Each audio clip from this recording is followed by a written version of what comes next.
வணக்கம். ஆகாஷவாணி.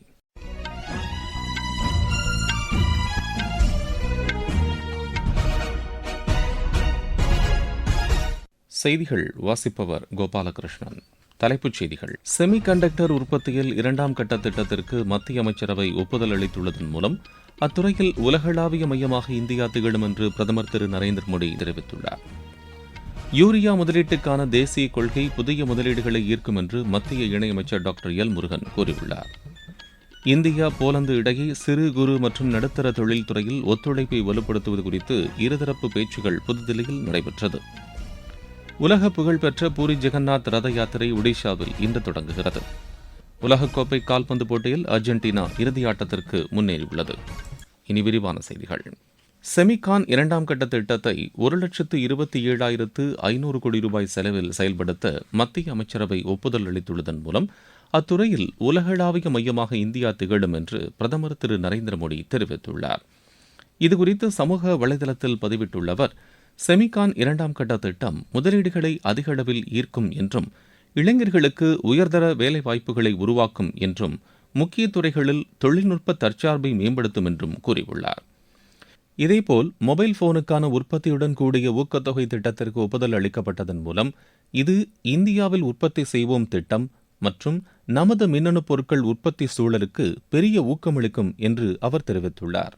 62,500 கோடி ரூபாய் மதிப்பில் செயல்படுத்தப்படவுள்ள இத்திட்டம் உற்பத்தியை அதிகரிக்கும் என்றும் இளைஞர்களுக்கு வேலைவாய்ப்பை உருவாக்கும் என்றும் திரு நரேந்திர மோடி கூறியுள்ளார்.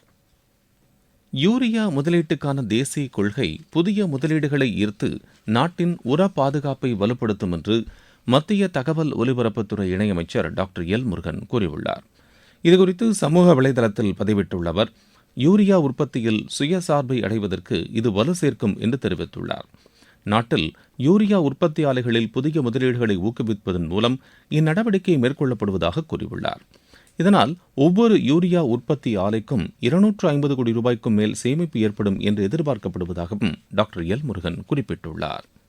இந்தியா போலந்து இடையே சிறு குறு மற்றும் நடுத்தர தொழில்துறையில் ஒத்துழைப்பை வலுப்படுத்துவது குறித்த இருதரப்பு பேச்சுகள் நடைபெற்றது. புதுதில்லியில் நடைபெற்ற இதற்கான கூட்டத்தில் போலந்து சார்பில் அந்நாட்டு பொருளாதார மேம்பாட்டு துணை அமைச்சர் திரு மைக்கேல் பொரோனோவ்ஸ்கி தலைமையிலான உயர்நிலை குழு பங்கேற்றது. இந்திய தரப்பில் சிறு குறு மற்றும் நடுத்தர தொழில்துறை செயலாளர் திரு பரத் கேரா தலைமையிலான குழு இடம்பெற்றது. அப்போது பேசிய திரு பரத் கேரா, இந்தியாவில் 86 மில்லியன் சிறு குறு மற்றும் நடுத்தர தொழில்துறை பதிவு செய்யப்பட்டுள்ளதாக கூறினார். இது மொத்த உள்நாட்டு உற்பத்தியில் சுமார் 30% பங்களிப்பை கொண்டுள்ளதாகவும் அவர் தெரிவித்தார்.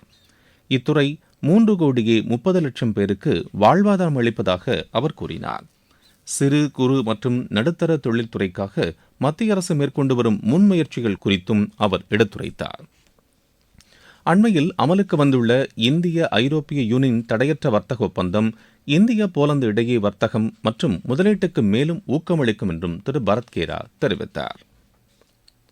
நாட்டின் மின்னணு பொருட்கள் உற்பத்தி துறையில் வேலைவாய்ப்புகள் அதிகரித்துள்ளதாக மத்திய அரசு தெரிவித்துள்ளது. இதுகுறித்து மின்னணு மற்றும் தகவல் தொழில்நுட்ப அமைச்சகம் வெளியிட்டுள்ள அறிக்கையில், இத்துறையில் சுமார் 25 லட்சம் வேலைவாய்ப்புகள் உருவாக்கப்பட்டுள்ளதாக கூறப்பட்டுள்ளது.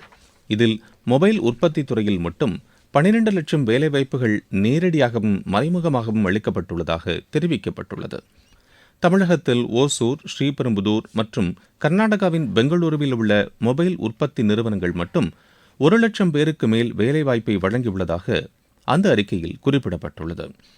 மின்னணு பொருட்கள் உற்பத்தியின் மதிப்பு கடந்த 11 ஆண்டுகளில் சுமார் 7 மடங்கு அதிகரித்துள்ளதாகவும் கடந்த நிதியாண்டில் 13 லட்சம் கோடி ரூபாய்க்கு மேல் உற்பத்தி செய்யப்பட்டுள்ளதாகவும் கூறப்பட்டுள்ளது.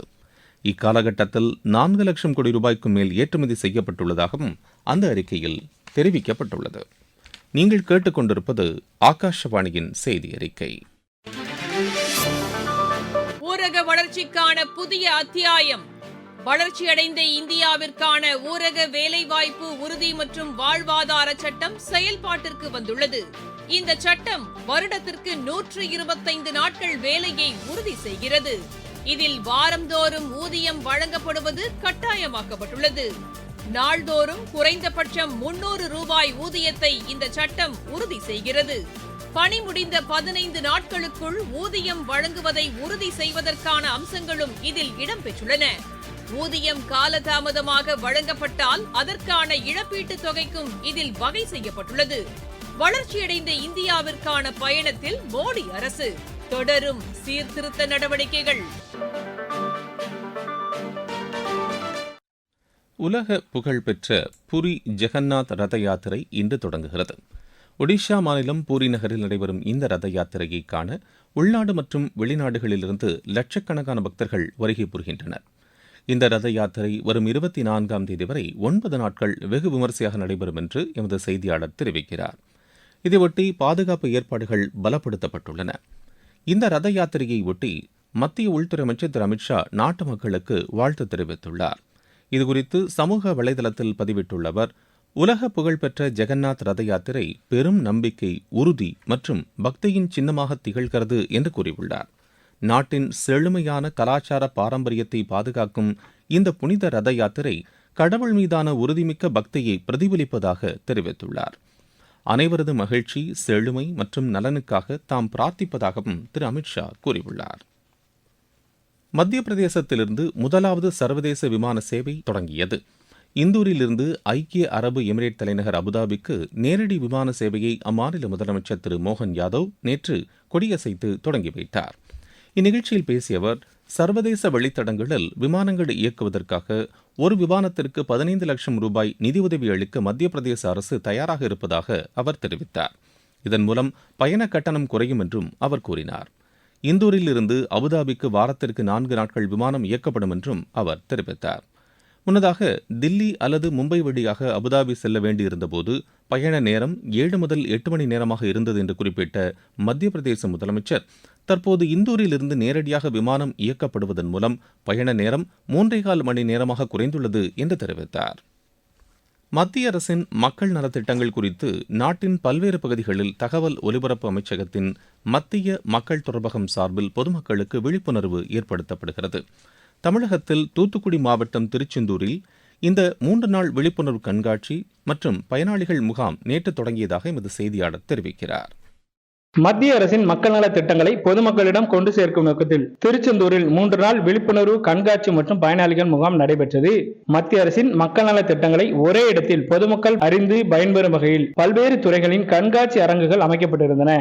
வளர்ச்சியடைந்த இந்தியாவின் அமிர்த காலம், விக்சித் பாரத், வேலைவாய்ப்பு மற்றும் வாழ்வாதார திட்டங்கள், போதைப்பொருள் ஒழிப்பு, செல்வமகள் சேமிப்பு திட்டம் உள்ளிட்ட பல்வேறு திட்டங்கள் குறித்து விளக்கங்கள் அளிக்கப்பட்டன.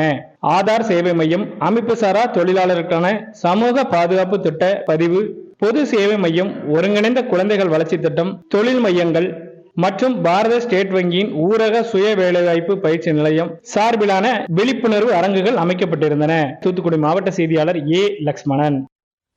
உலகக்கோப்பை கால்பந்து போட்டியில் அர்ஜென்டினா இறுதி ஆட்டத்திற்கு முன்னேறியுள்ளது. அட்லாண்டாவில் நடைபெற்ற 2வது அரையிறுதிப் போட்டியில் அந்த அணி 2-1 என்ற கோல் கணக்கில் இங்கிலாந்தை வென்றது. இறுதி ஆட்டத்தில் அர்ஜென்டினா அணி ஸ்பெயின் அணியை எதிர்கொள்கிறது. புடாபெஸ்ட் சர்வதேச மல்யுத்த சாம்பியன் போட்டியில் இந்தியா 1 தங்கம் 2 வெண்கல பதக்கங்களை வென்றது. ஆடவர் 57 கிலோ எடைப்பிரிவு இறுதி ஆட்டத்தில் இந்திய வீரர் அமன் ஷெராவத் 13-3 என்ற புள்ளிக்கணக்கில் ஜார்ஜியாவின் ராபர்ட்டியை வென்றார்.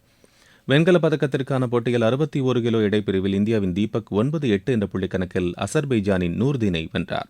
65 கிலோ எடைப்பிரிவில் விஷால் 8-2 என்ற புள்ளிக்கணக்கில் கஜகஸ்தானின் ஆஷ்மிசானை வென்றார். மீண்டும் தலைப்புச் செய்திகள். செமி கண்டக்டர் உற்பத்தியில் 2ஆம் கட்ட திட்டத்திற்கு மத்திய அமைச்சரவை ஒப்புதல் அளித்துள்ளதன் மூலம் அத்துறையில் உலகளாவிய மையமாக இந்தியா திகழும் என்று பிரதமர் திரு நரேந்திர மோடி தெரிவித்துள்ளார். யூரியா முதலீட்டுக்கான தேசிய கொள்கை புதிய முதலீடுகளை ஈர்க்கும் என்று மத்திய இணையமைச்சர் டாக்டர் எல் முருகன் கூறியுள்ளார். இந்தியா போலந்து இடையே சிறு குறு மற்றும் நடுத்தர தொழில்துறையில் ஒத்துழைப்பை வலுப்படுத்துவது குறித்து இருதரப்பு பேச்சுகள் புதுதில்லியில் நடைபெற்றது. உலக புகழ்பெற்ற பூரி ஜெகநாத் ரத யாத்திரை ஒடிஷாவில் இன்று தொடங்குகிறது. உலகக்கோப்பை கால்பந்து போட்டியில் அர்ஜென்டினா இறுதியாட்டத்திற்கு முன்னேறியுள்ளது. எமது செய்திகளை சமூக வலைதள பக்கங்களில் ஏர் நியூஸ் சென்னை என்ற முகவரியிலும், ஆர் நியூஸ் சென்னை என்ற யூடியூப் சேனலிலும் உடனுக்குடன் அறிந்து கொள்ளலாம். இத்துடன் இந்த செய்தி அறிக்கை நிறைவு பெறுகிறது.